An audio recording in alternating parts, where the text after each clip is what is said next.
The restaurant was not just expensive, it was legendary. Only the richest people in the city could afford to dine there. Crystal chandeliers hung from the ceiling like frozen waterfalls of light, reflecting off polished marble floors that shined like mirrors.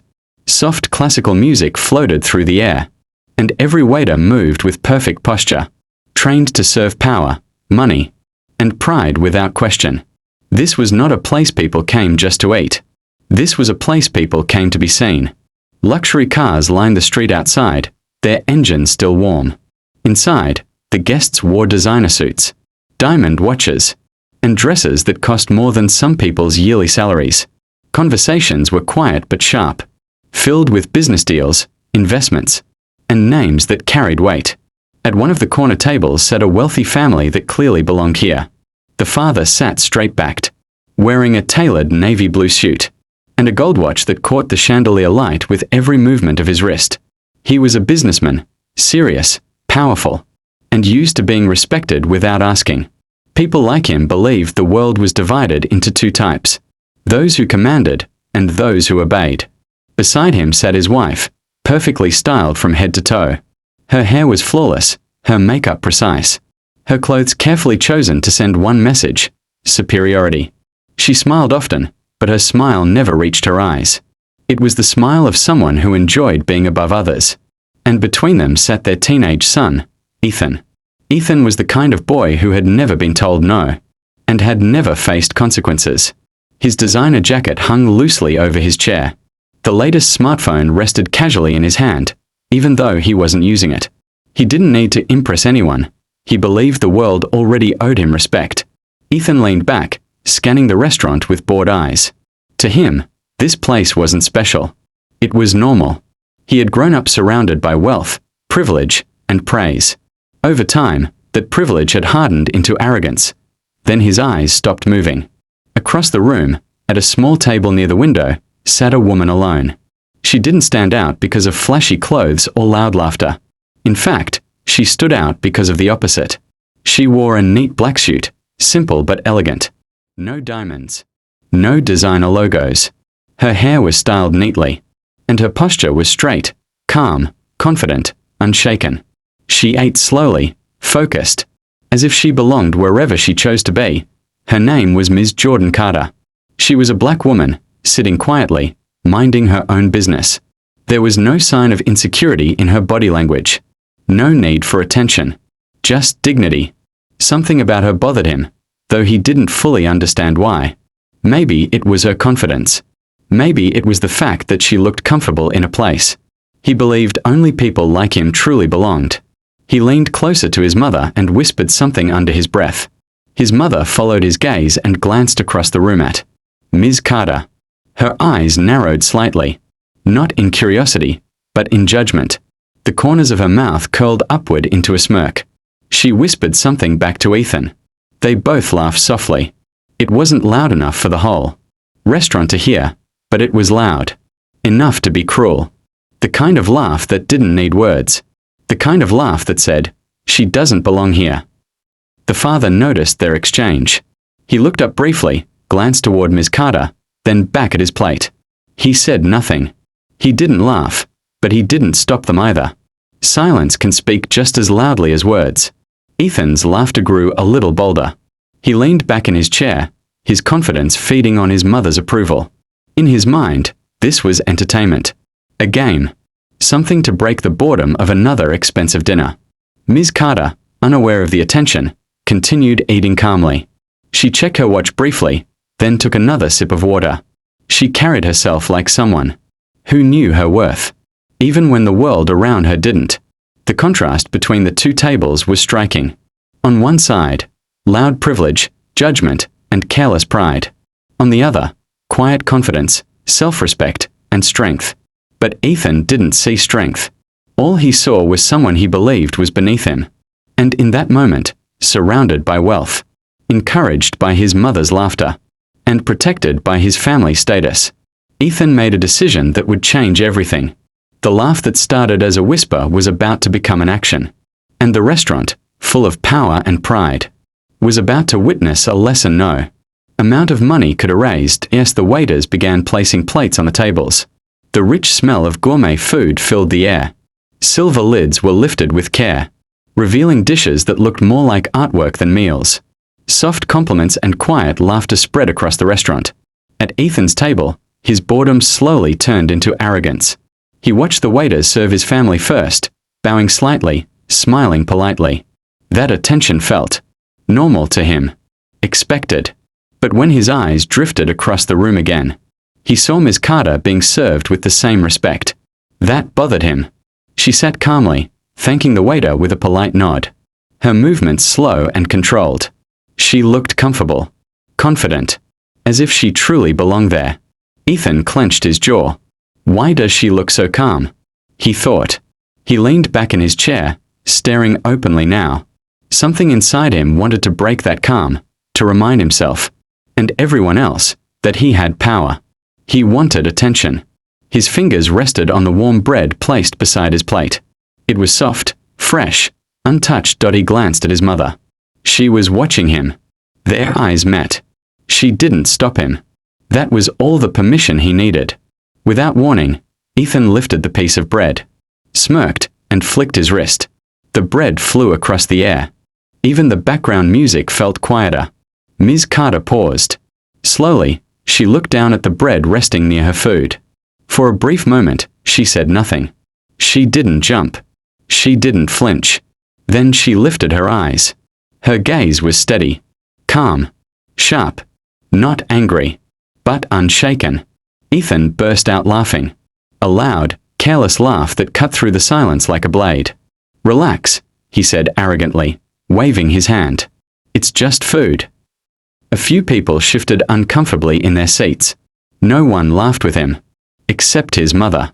She let out a soft chuckle at first, then laughed more openly. Not nervously, not embarrassed, proudly. She leaned back in her chair, eyes still fixed on Ms. Carter. "Some people should learn where they belong," she said quietly, just loud enough to be heard. Her words were sharp, filled with judgment and entitlement. A chill ran through the room. The father stiffened. He looked around, noticing the stares, the tension, the uncomfortable silence. His lips pressed together tightly. He knew something was wrong. But he didn't speak. He didn't stop it. He didn't defend the woman who had just been humiliated.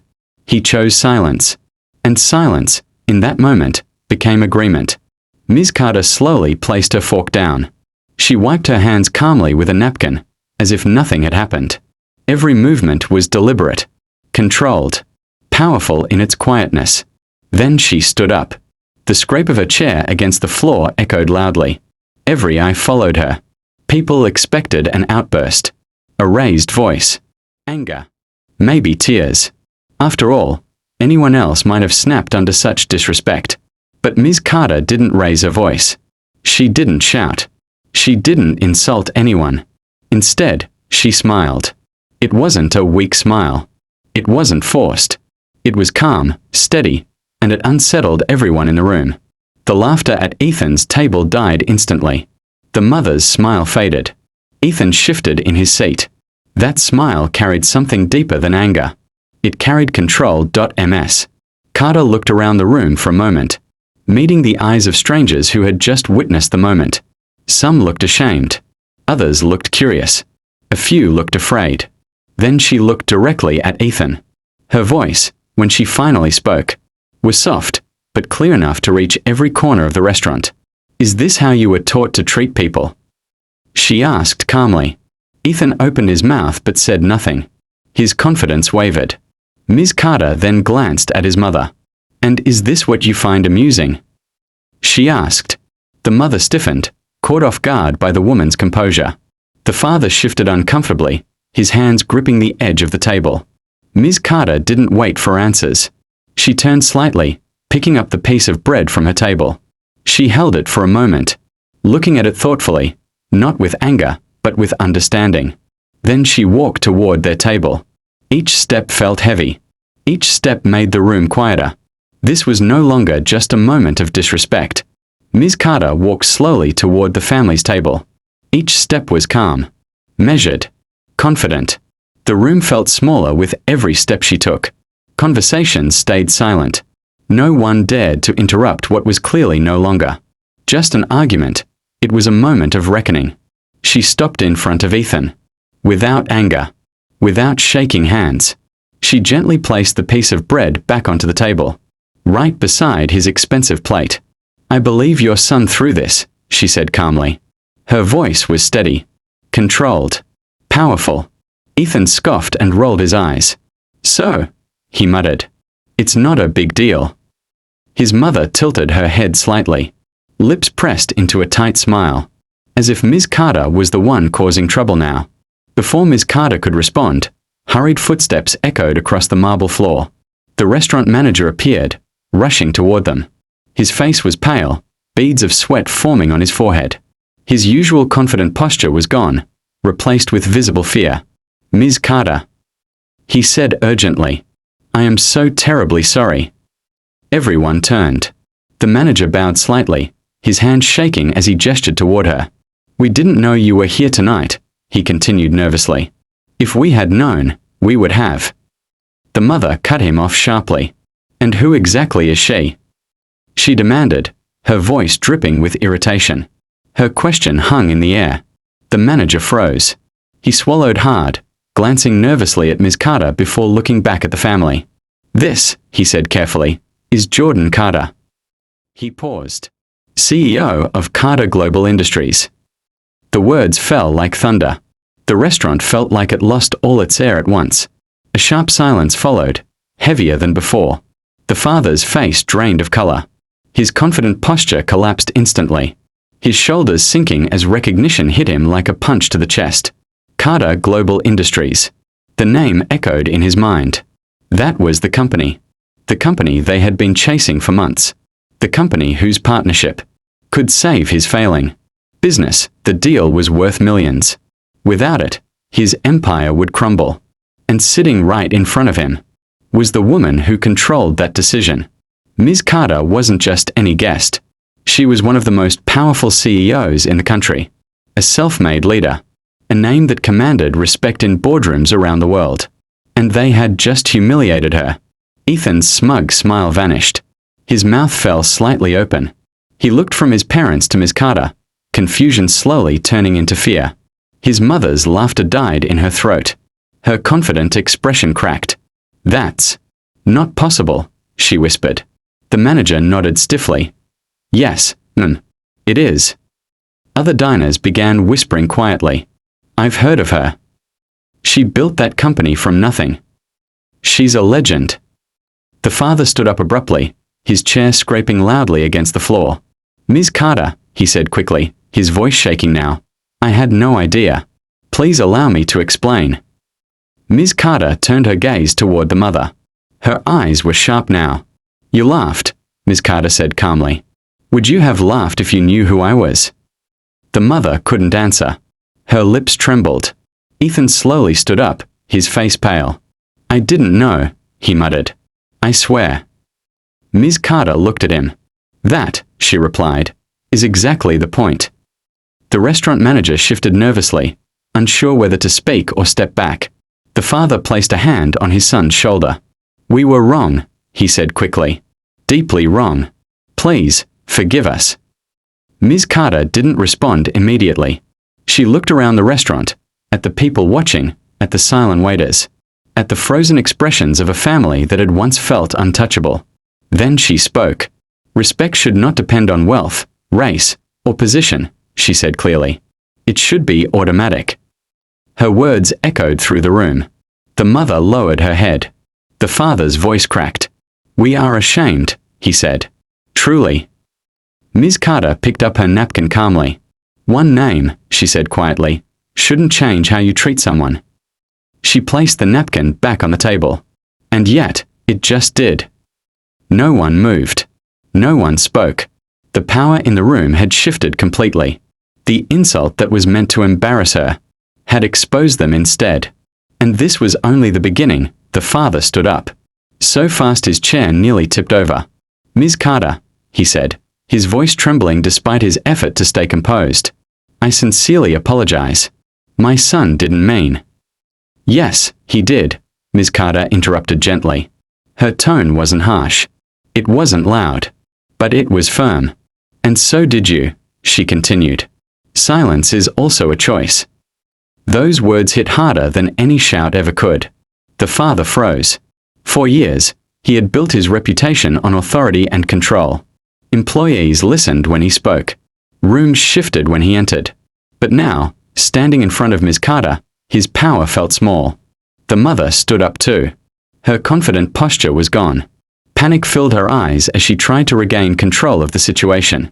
It was just a joke, she said quickly, forcing a laugh that sounded hollow. We didn't know who you were. A few people in the restaurant shifted uncomfortably. Ms. Carter looked directly at her. Calm. Steady. Unmoved. That's the problem, Ms. Carter replied. You should respect people even when you don't know who they are. The words settled heavily over the table. Ethan's shoulders slumped. He stared down at the floor, his face burning with shame. For the first time in his life, money couldn't protect him. His name couldn't protect him. His parents couldn't protect him. The world he believed he controlled had turned against him.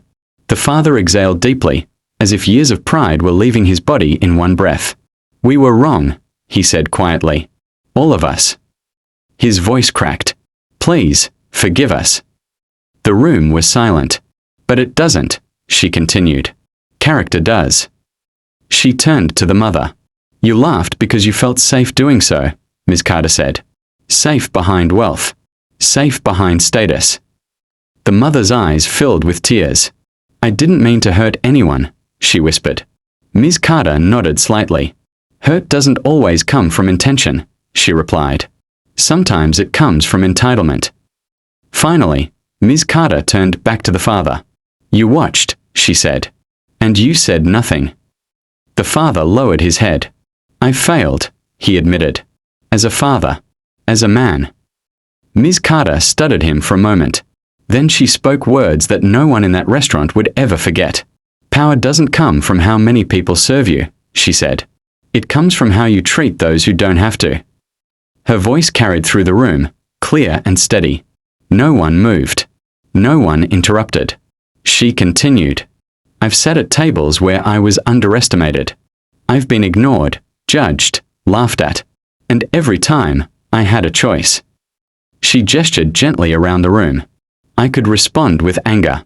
Or I could respond with dignity. The restaurant felt like a classroom now. And dignity, she said, is always stronger. Ethan finally looked up. I'm sorry, he said quietly, his voice breaking. I truly am. Ms. Carter met his eyes. An apology, she said, is only real if it changes behavior. He nodded quickly. I understand. Ms. Carter took a step back, giving the family space. Forgiveness, she continued, does not mean forgetting. It means choosing to let a lesson live. The father wiped his eyes. Thank you, he whispered. Ms. Carter picked up her purse slowly. I hope tonight changes you, she said. Not because of who I am, but because of who you are becoming. The family remained standing as she turned away. They didn't sit down. They couldn't. Pride had fallen. And in its place, something unfamiliar, but necessary, had risen. Respect. The room was still. Every eye was fixed on Ms. Carter as she stood before the family. Who had moments ago believed themselves untouchable. I forgive you, Ms. Carter said calmly. Her words were not rushed. They were steady, intentional. But forgiveness doesn't erase lessons. A quiet breath moved through the restaurant. She turned slowly toward Ethan. You threw food at me because you believed I was beneath you. She continued, her voice gentle but firm. Not because of who I am, but because of what you assumed. Ethan's confident posture completely collapsed. His shoulders shook as his eyes filled with tears. I'm sorry, he whispered. I didn't think. I didn't know. Ms. Carter looked at him carefully. That's why respect matters, she said. Because you don't need to know someone to treat them well. She paused, letting the words sink in. Character, she continued, is worth more than wealth. And respect is worth more than status. Ethan nodded slowly, wiping his eyes with his sleeve. I understand, he said softly. No drama. No anger. No final insult. She simply walked back to her table, her steps calm, her head held high. The family sat down slowly. No one spoke. The laughter that once filled their table was gone. Their plates remained untouched. For the first time that night, they were not the center of attention, and for the first time in a long time, they felt small. Around them, the restaurant slowly returned to life. Conversations resumed, but in hushed tones. People stole glances at Ms. Carter with new eyes, eyes filled with respect. Not because of her title, but because of her strength. Later that night, in a quiet office far from the restaurant, a decision was made. The father received a short email. The partnership with Carter Global Industries would not move forward. There was no anger in the message. No mention of the incident. Just a simple, professional line. We have decided to pursue partners whose values align with ours. The father stared at the screen for a long time. He understood. The loss hurt, not just financially, but personally. The deal could have saved his company. But the lesson would save something far more important. Back at the restaurant, Ms. Carter finished her meal. As she stood to leave, something unexpected happened. People began to stand. One by one. Quietly. Not to applaud. Not to draw attention. But out of respect. Ms. Carter noticed and gave a small nod, her eyes warm but humble. She didn't need praise. She didn't need revenge. Her strength had already spoken for her. Outside, the night air was cool. City lights reflected off the pavement as her driver opened the car door. She paused for a moment and looked back at the restaurant. Inside, a family sat in silence, forever changed. Ms. Carter got into the car and closed the door. The engine started. And with that, the night moved on. But the lesson stayed. Because true power is not about money. It's not about titles. It's not about how high you sit. True power is about how you treat people when you think no one is watching. Never judge someone by their appearance. Respect costs nothing. But disrespect can cost everything.